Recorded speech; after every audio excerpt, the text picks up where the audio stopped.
¿Qué tal? ¿Cómo le va? Bienvenidos a una nueva edición de Sin Retórica, aquí en Canal 7 de Somos Chaco, para Resistencia, el área metropolitana, es decir, Barranqueras, Puerto Veleras, Puerto Tirol y también la localidad de Fontana. Y para el sudoeste chaqueño, estamos en la ciudad de Villa Ángela. Además, también a través del servicio de Flow para todos los canales que puedan sintonizarlo a lo largo y ancho del país. Por supuesto, para quienes tengan ese servicio. Además, también usted puede ver todo el material que semanalmente preparamos en nuestro portal de noticias, en el canal de YouTube y en Facebook, Instagram y Twitter, siempre con la denominación de Sin Retórica.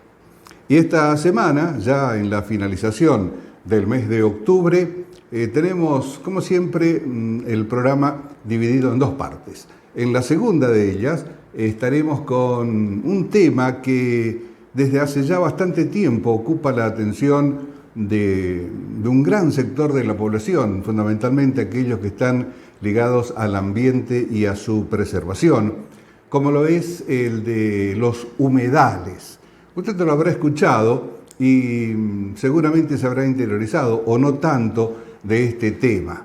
Y como creemos que hay también gran cantidad de personas, o puede haber gran cantidad de personas que no estén muy al tanto, o por qué no se aprueba, por ejemplo, una ley de humedales que es requerido por esos sectores ambientalistas.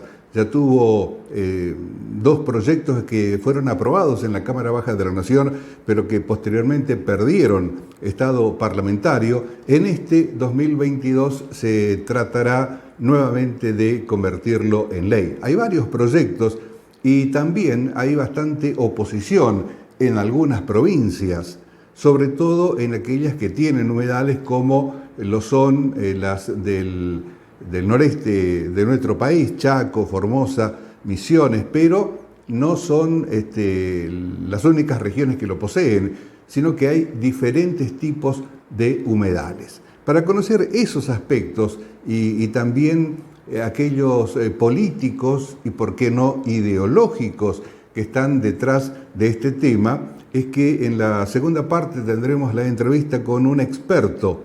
Es el doctor Juan José Neif, investigador de la Universidad Nacional del Nordeste, investigador principal del CONICET, que nos hablará y trataremos de hacerle aquellas preguntas que sean pertinentes para sacarnos de ese vacío que tal vez tengamos en cuanto a conocimientos, y cuando escuchemos que se hablan de los humedales, de los sitios Ramsar, por ejemplo, sepamos de qué se está hablando. Eso será en la segunda parte de nuestro programa. Reiteramos con el investigador del CONICET de la Universidad Nacional del Nordeste, Juan José Neif.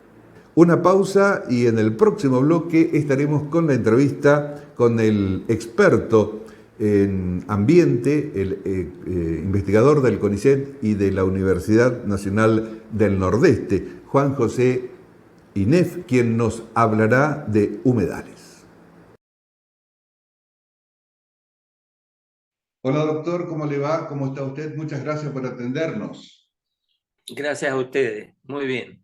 Bueno, la idea es que, bueno, en estos últimos tiempos, en los últimos años, pero más específicamente en los últimos meses o hace un año aproximadamente, el tema ambiental ha tenido muchísima trascendencia, y dentro del ambiente o del tema de ambiente, el de humedales. Y es ahí donde queremos poner la lupa con aumento grande para conocer desde un experto de qué se trata todo esto, y si el tema del ambiente es nada más que una moda que ha llegado, o es un elemento que toda sociedad debe afrontar con mucho criterio. ¿Cómo lo ve usted al tema del ambiente en general? ¿Es solamente una moda, doctor? No, no es una moda, es un tema que viene ganando importancia en las últimas décadas en cuenta de los problemas que han surgido por una relación no siempre armónica entre el ser humano y los sistemas naturales, ¿no es cierto? Cuando yo comencé a trabajar en el año 70, el ambiente y los temas ambientales, la ecología, estaba solamente en los libros de texto. Ujú. Y lo enseñamos en la universidad y la gente nos miraba como diciendo de qué habla esta gente. Y hoy, por suerte, hasta Doña Rosa, hasta la persona de todos los días, tiene conciencia respecto a los desechos sólidos, respecto a la no contaminación, a los problemas que surgen a nivel global, ¿no es cierto? Entonces, Claro. eso ha hecho que los medios también tomen conciencia de los problemas que se viven, a veces en forma distorsionada, otras veces en forma tendenciosa, diría. Y eso hace, ¿no es cierto?, a que esto a veces se viva también, me refiero al caso de los humedales, nosotros los argentinos somos muy propensos a vivir las cosas como si fuera un Boca River Claro. o un color político u otro, la A todo, grieta. a todo o eh, nada, digamos, ¿no? Claro, entonces el tema humedales comenzó. Doctor, antes Sí, de avanzar en el tema humedales y entendiendo que las palabras no son solo palabras, digamos, pero hace algunas décadas se lo relacionaba mucho con lo que se denominaba ecología o medio ambiente. Hoy este último término, estos últimos términos ha cambiado por el ambiente. ¿Eso significa algo en esencia más allá de la denominación? eh, se usaba y todavía se usa el término medio ambiente, la Mm, palabra medioambiental, y eso viene porque el término medio ambiente es una traducción literal del término inglés environment. ujú, Y si nosotros lo usamos de esa manera y decimos medio ambiente, viene a ser la mitad del ambiente. Por lo claro, tanto, lo correcto es hablar de ambiente o ambiente. de medio, ¿no es cierto? O Ajá, sea, la palabra compuesta medio ambiente es un pleonasmo, ujú, literalmente, es la repetición de dos términos que individualmente dicen lo mismo. claro. Entonces, lo correcto es decir ambiente, ¿no es Mm, cierto? Ambiente o sistema natural. Muchas veces la gente emplea el término ecosistemas en forma muy libre ujú. y sin embargo, cuando nosotros lo queremos aplicar a distintos medios o a distintas realidades, en lo que es el territorio o en lo que es en términos de tiempo, lo mejor es hablar de sistemas naturales o de medio o de ambiente y no referirse, por ejemplo, a Claro, ecosistemas, que son unidades de análisis que tienen que ver ya muy bien definidas por la ecología, ¿no? claro. Y con el tema humedales específicamente, eh, sabemos que hubieron varios proyectos desde hace bastante tiempo que inclusive no tuvieron un tratamiento completo como para que sea ley. ¿Cómo se está hoy en la Argentina con ese proyecto, si es que hay uno solo? Claro, los humedales empiezan a tener interés legislativo en 2010 y después como proyecto formal presentado en 2013. Desde entonces hubo 18 proyectos Ujú, de Ley Nacional de Humedales que perdieron vigencia en el año 2020, 2021, y ahora nuevamente se han presentado 10 o 12 proyectos de Ley Nacional de Humedales. Entonces, la pregunta es, ¿por qué tantos proyectos y no uno solo? Porque claro. si estamos entendiendo bien cuál es el sujeto de tratamiento de una ley, con uno sería suficiente. Ujú, Quiere decir que hay diferentes puntos de vista, diferentes formas de abordaje de los sistemas, de estos sistemas que son los humedales, y eso hace, ¿no es cierto?, que haya un panorama muy controvertido. en alguna medida, a través de las redes sociales y de los medios nacionales, perdón, no son medios nacionales, son medios de Buenos Aires en realidad. Estos medios han instalado la idea de que la Ley Nacional de Humedales no sale debido a que hay una confrontación con el sistema productivo y que los sistemas de productores efectúan un lobby muy fuerte para que no salga la ley de humedales. Ajá. Esto no es así. Lo que pasa es que los humedales son un sujeto muy difícil de tratamiento. Una cosa es que yo diga, por ejemplo, un bosque, porque un bosque usted lo visualiza muy bien como un sistema natural dominado por árboles y que tiene una superficie determinada, ubicado en un lugar de la Tierra que puede ser resistencia, puede ser corrientes u otro. Cuando yo le digo a usted un humedal, usted puede pensar en muchas cosas diferentes. Puede pensar en el Río Negro, puede pensar en el río Paraná, puede pensar en el Bañado La Estrella en Formosa, puede pensar en las salinas de Jujuy o en los lagos de la Patagonia, o puede pensar en un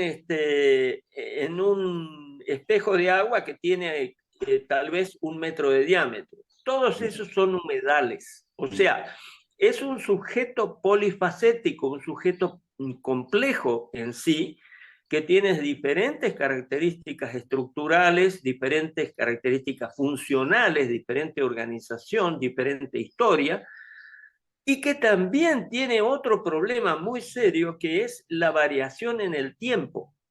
Fíjese usted que los bañados de la zona de los bajos submeridionales pueden tener una variación del 600 o el 700% en su superficie. Cuando uno considera un año de muchas lluvias, como estos periodos que hoy conocemos como periodo del Niño, como se dio en 1982-83, en 1997-98, o la superficie que tienen hoy, ¿no es cierto? Que prácticamente están secos en buena medida. Entonces, eso nos determina, a diferencia de un bosque, por ejemplo, que los humedales son sistemas elásticos, son sistemas que tienen una variabilidad de superficie muy grande, y esto hace, ¿no es cierto?, que sea muy difícil de utilizar una sola normativa para regular los distintos tipos de humedales que tiene la Argentina. Claro. Porque en los humedales también, además de vegetación, de fauna, también hay personas que tienen actividades que cumplen, se sirven del agua, se sirven de lo que hoy se conocen como servicios ecosistémicos, la pesca, la regulación del microclima, una serie de ventajas, y eso hay que tenerlo en cuenta también. Bueno, ahora, doctor, teniendo en cuenta esta poca forma de acotar específicamente lo que es un humedal, porque hoy puede ser y mañana no, de acuerdo con la extensión que adquiera por distintas variables, ¿qué es lo que trata de regular una ley dentro de los humedales, cualquiera sea la determinación que se haga de ellos? Bueno, la primera cosa que debiera hacer es normalizar o normatizar el uso que hagamos, ¿no es cierto?, de los humedales. Ahora,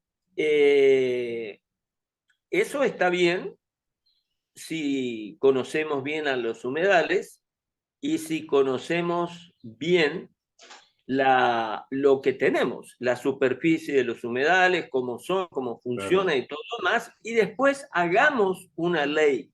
Pero resulta que acá empezamos al revés. En vez de hacer un inventario de los humedales de la Argentina, comenzamos por decir, no, usted no puede hacer esto en tal entorno o no puede hacer esto en tal otro.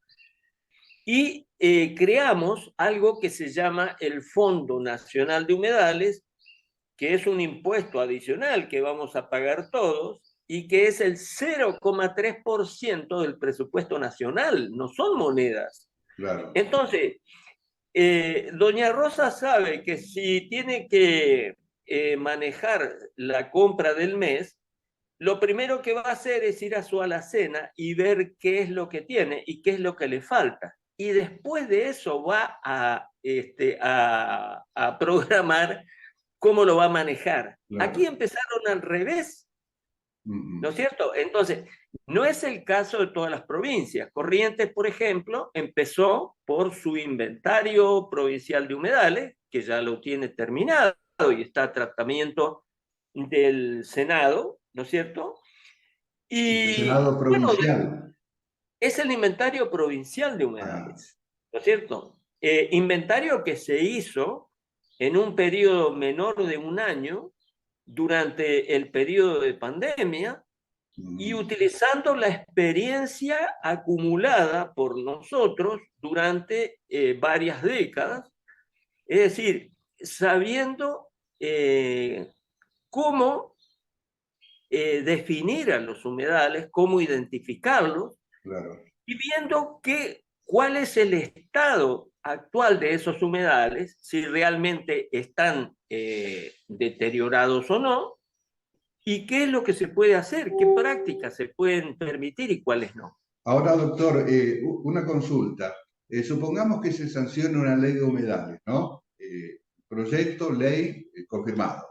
Esa ley tiene alcance federal en las provincias, es decir, que las mismas dejarán de tener influencia sobre sus humedales o deberán adherir con una ley provincial a la nacional. De acuerdo a la Constitución Nacional aprobada en 1994, la nación eh, fija los principios mínimos, ¿no es Mm, cierto?, mediante leyes nacionales. Y son las provincias, según lo estipulado en el artículo 124 de la Constitución Nacional, las que fijan el qué hacer y cómo hacer y la implementación de esa ley nacional que se realice.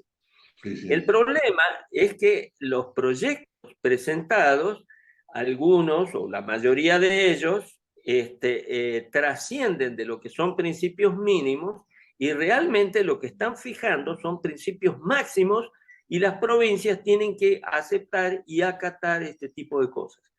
Los juristas, que son los que entienden de leyes, yo no entiendo esto, han señalado en el Congreso Nacional que esto avasalla en alguna medida las Claro. autonomías provinciales. E Ujú. incluso mencionaron que están vulnerando el principio de propiedad y que habría un planteo a nivel de inconstitucionalidad en el caso que se apruebe esta ley nacional, Ujú. tal como está siendo gestionada en el Congreso, la opción que tiene más apoyo en este momento, que es la del diputado Leonardo Grosso. El proyecto de Grosso es un proyecto muy bueno desde el punto de vista técnico. Tiene, para empezar, usa la definición que nosotros dimos de humedales en el año 1993 Ujú. y tiene muchos aspectos que hacen a las características de los humedales. Pero el problema no es en sí mismo el aspecto técnico, sino la multiplicidad de aristas que tienen los diferentes humedales de la Argentina, que no pueden ser contenidos en una sola normativa, y por otro lado, la variabilidad que tienen estos Claro. sistemas, y finalmente, las diferentes expectativas que tienen las provincias respecto del manejo de los humedales y el manejo del agua. Imagínense que en este momento Resistencia o la provincia del Chaco tiene humedales que están rodeados de barrios. Y esa es una situación muy distinta de lo que tiene Corrientes, que tiene el sistema Iberá. Corrientes tiene 15.000 kilómetros cuadrados de humedales protegidos, por ejemplo. Misiones tiene también un sistema de protección muy grande de los recursos acuáticos. No es el caso de Buenos Aires o de Entre Ríos o del sur de Santa Fe, donde prácticamente en la zona del delta se ha producido la fragmentación de los humedales desde prácticamente comienzos del siglo pasado, con canalizaciones, drenajes, polderización. Ahora, doctor, no sé si tendrá el dato, pero ¿sabe usted cómo se solucionó este tema en otros países, en un análisis comparativo que se podría hacer con Paraguay y Brasil, por ejemplo? Bueno, Paraguay tiene normativas relacionadas con el uso del agua, con los bosques, con los suelos. Las provincias argentinas también lo tienen. Tiene la Ley Nacional del Ambiente, tiene la Ley Nacional de Manejo del Fuego, las leyes provinciales de manejo del fuego, la ley de adhesión a la Convención Internacional de Humedales de Ramsar. Brasil tiene una legislación ambiental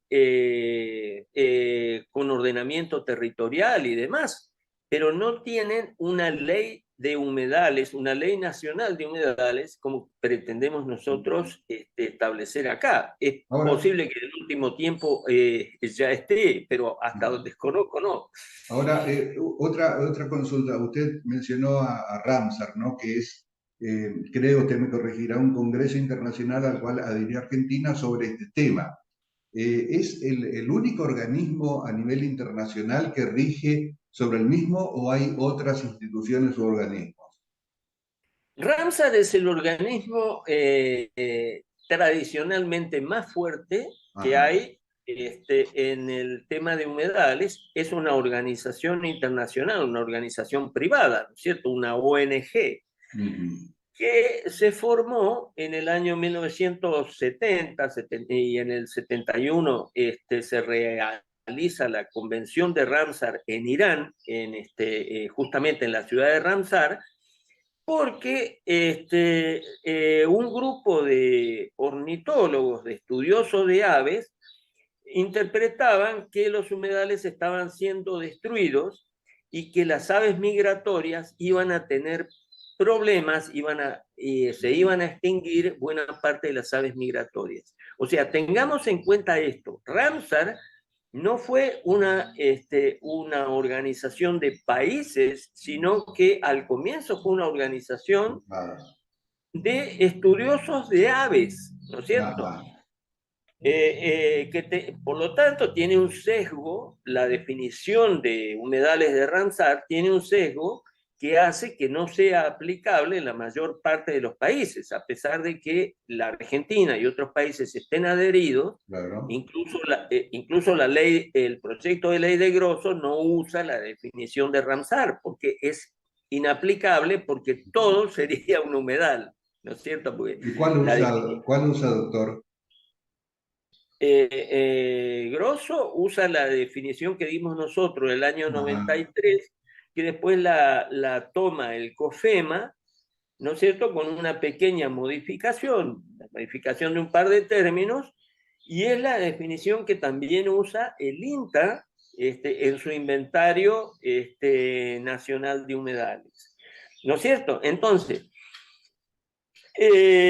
a partir de eso, Ramsar se convirtió en el organismo rector que dice básicamente cuáles son las áreas de interés internacional, las áreas de humedales de interés internacional. O sea, un sitio Ramsar es eso, es un lugar que es jerarquizado por la comunidad internacional, llámese Ramsar, por ser un lugar de importancia para la biodiversidad, para la protección de las aves o por otro motivo, ¿no es cierto? Bueno, pero Ramsar no es un organismo de manejo. de humedales, ni es un organismo que diga lo que se debe hacer. Ramsar dice fundamentalmente lo que no se debe hacer, y por otro lado señala algunos principios rectores de lo que es el desarrollo sostenible de humedales. Pero no hay que equivocar a la gente diciendo que Ramsar señala que se debe hacer tal cosa. No, no, no. Los países son dueños de sus decisiones. Una vez que designan un sitio como sitio Ramsar, que proponen a la Convención ¿Qué hacer Internacional, ahí? Ramsar lo acepta y a partir de eso cada provincia presenta un informe periódicamente de qué Claro. medidas toma para proteger o para conservar o para manejar estos lugares. Ahora, doctor, escuchando sus explicaciones, sus argumentos, basados en la experiencia práctica y de academia, también uno lo confronta con lo que generalmente se escucha, se ve a través de los medios de comunicación y aparecen como dos grupos, ¿no? O dos polos. Uno que dice no se toca un pasto acá y otros que hablan de una producción sustentable. ¿Hay algún punto intermedio entre ambos conceptos? En la realidad, ese punto intermedio estuvo siempre. Lo que pasa es que a veces no se quiere ver. Por ejemplo, cuando usted va a los esteros de el Cocherec o a los esteros de los bajos submeridionales o a cualquier sistema de humedales, usted va a haber ganado desde siempre y hace muchas décadas que se practica ganadería en los bañados. Claro. Y cuando uno habla con estas personas, que no son personas de la academia, son personas que tienen mucho conocimiento del lugar, uno se da cuenta que saben muchísimo y que manejan sus sistemas de carga de animales y todo su sistema productivo, conociendo mejor que los académicos cómo funciona la lluvia, cómo funciona el agua en el suelo y cómo funcionan los humedales. Es muy simple. Hay que ver si hay problemas de erosión o problemas de cegamiento de los esteros o de los bañados por efecto de la ganadería, por ejemplo. Se ha insistido, ¿no es cierto?, en que el arroz es un cultivo degradante, es un cultivo que produce daños al suelo y todo lo demás. El arroz es un sistema que se practica desde hace miles de años. Y hoy es reconocido, los arrozales son reconocidos por la Organización Internacional de Ramsar como humedales construidos. O sea, no es que Ramsar solamente protege o incluye dentro de su sistema a los humedales naturales, digamos. También están los humedales Claro. construidos. Los embalses son los embalses que se hacen en un río por razones de riego o para obtener energía y todo lo demás, son sistemas que bien hechos aumentan la biodiversidad. Claro. Entonces, hay mucho dogmatismo, mucha Claro. información que se traslada del hemisferio norte. Cuando nosotros vinimos a trabajar a Corrientes, la recomendación internacional era, bueno, dejen de destruir los humedales, porque claro, en Europa destruyeron todo y ahora están gastando sumas enormes de dinero para recuperar, para restaurar estos sistemas. Claro. Pero no es el caso de Sudamérica y no es el caso de la Argentina en particular, excepto, como digo, algunos sectores como el Delta, por ejemplo, donde no ha habido un plan de manejo integrado o no ha habido suficiente conciencia o se trabajó mal. Y entonces esto es lo que está generando esta ley nacional. Claro. Ahora, Pero por doctor, favor, perdón que lo interrumpa, pero usted hablaba de la confrontación muchas veces fuera del sentido común de el denominado conocimiento científico y creo yo el mal Sí, denominado conocimiento vulgar, ¿no? sí, Este sí, último muchas veces debe o sí, debería ser más aceptado, creo yo, por la academia. sin duda, sí. Pero también hay otra arista, me parece, y usted me dirá si cree que es así o no, un aspecto ideológico, ¿no? Porque quienes apoyan o se manifiestan a favor del mantenimiento y conservación de los humedales aparecen como progresistas y quienes quieren hacer un desarrollo más sustentable y utilización más sustentable de los mismos como en el polo ideológico opuesto. ¿Esto también influye? ¿Se da así? ¿Cómo lo ve usted? Sí, claro que se da así.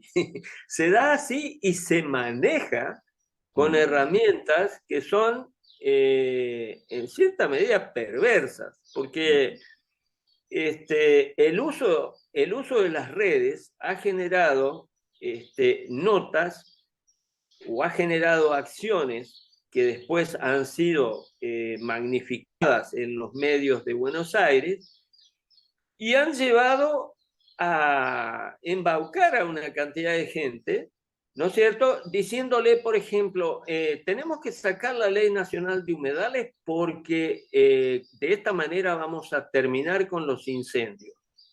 Pero mm. señor, ¿qué es lo que usted está diciendo?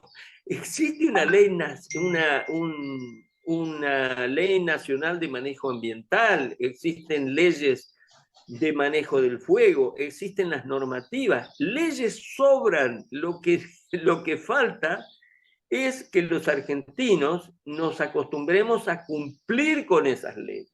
Ujú. Entonces, ahí está el problema, ahí está el conflicto. Entonces, en las redes sociales hicieron correr una nota donde mediante firme esta nota porque de esta manera protegemos a los humedales y todo lo demás. Y la gente que normalmente es bien intencionada dice, ah, sí, tenemos que proteger la naturaleza, tenemos que proteger la Claro. biodiversidad. Y firmaron, no sé, una cantidad muy grande de personas, muchas veces sin saber siquiera lo que es un humedal, sin saber los Claro. daños que realmente se hacen a estos sistemas y hasta dónde las consecuencias de cada cosa. Entonces, hay gente que usa, ya lo vemos con las grietas que hay entre sectores y esto, aquello. Yo defiendo más al ambiente que usted y usted no debiera pensar de que yo tengo más votos que usted. No, señores, el ambiente no sabe de estas cosas. Claro. Además también, doctor, se va dando un clásico argentino, ¿no? Cuando aparece un determinado tema, todos nos convertimos en especialistas del mismo. Y por dar un solo ejemplo, cuando Carlos Monzón asesina a su pareja, a su esposa, una autopsia que se hizo al cuerpo de la víctima determinó que faltaba el músculo esternocleidomastoideo. Esto ya hace bastante tiempo. A partir de ahí todos nos convertimos en expertos en anatomía humana, ¿no? Claro. Y por lo que toca a los medios de comunicación, creo que hace falta mucho más acudir a las fuentes y a quienes saben el tema. Sí, sobre todo que la sociedad argentina, la sociedad en general y la sociedad argentina en particular, es una sociedad en que las noticias se trasladan en forma contagiosa, ¿no es Ujú. cierto? Entonces, veo quién es el que tiene, y los encuestadores políticos lo saben, entonces generan campeones de un tema, ¿no es cierto? Gente que por algún motivo es el líder y esto, y la gente lo sigue. Ujú. Entonces, lo sigue muchas veces sin saber cuáles son las consecuencias o sin saber cuáles son los contenidos de esto. Claro. ¿Qué es lo que se debiera poner en discusión? ¿No es Ujú. cierto? Entonces, para ver qué es lo que pasa con el agua, qué es lo que pasa con los suelos, cuáles son las consecuencias finales de esto. Yo planteaba el otro día que nosotros estamos viviendo una seca prolongada, es una seca de nivel planetario que se está Mm. dando, ¿no es cierto? Porque también ocurre en todo el planeta. Claro, y esa seca planetaria está teniendo consecuencias muy importantes, y cuando uno analiza la situación de la Argentina, el 65% de la superficie de la Argentina está en condiciones de aridez o de semiaridez, ¿no es cierto? Entonces, veamos las provincias de Cuyo, la provincia de Mendoza, de San Juan, las provincias del Alto Valle de Río Negro, Río Negro, Neuquén, han desarrollado una agricultura floreciente a partir de la existencia de un periodo climático favorable de lluvias que se da desde 1970 hasta aproximadamente 2000-2005. Es decir, que cada región debe adecuarse a distintas variables que se van dando de acuerdo con sus características, ¿no? Obviamente, y tienen distintos problemas. Claro. Entonces, ¿qué es lo que pasa? Ese periodo climático favorable se ha transformado ahora en un periodo de pocas lluvias, en un periodo de seca prolongada. Entonces, los embalses de San Juan y de Mendoza están en el 50% del agua disponible. Eso hace que ya en Mendoza hace 3 meses que se haya restringido el agua para riego. Claro. Entonces, estamos al pie de un colapso de tipo socioeconómico en buenas partes del país. Claro. Entonces, cuidado, porque si yo voy a hacer una ley de protección, tengo que tener en cuenta la realidad de todas las provincias, claro, no la realidad del delta. Claro. Doctor, lamentablemente se nos termina el tiempo. Le agradecemos infinitamente estos datos, los hemos escuchado atentamente y estamos seguros servirá para que mucha gente se interiorice y se interese del tema, sino también para desburrarnos bastante de aquello que muchas veces hablamos pero desconocemos. Es por eso que fuimos, como en este caso, a la fuente de quienes realmente conocen y saben del tema. Muchas gracias. Gracias a usted por el interés y por ocuparse responsablemente del tema. Siempre estamos a disposición suya. Muchísimas gracias, muy amable doctor. Y como tenemos algunos minutos para finalizar el programa, queremos despedirnos asociando estas imágenes que vamos a ver con lo expresado, lo hablado, lo explicado por el doctor Juan José Inef, con estas hermosísimas imágenes de la laguna Iberá. Hasta la semana que viene.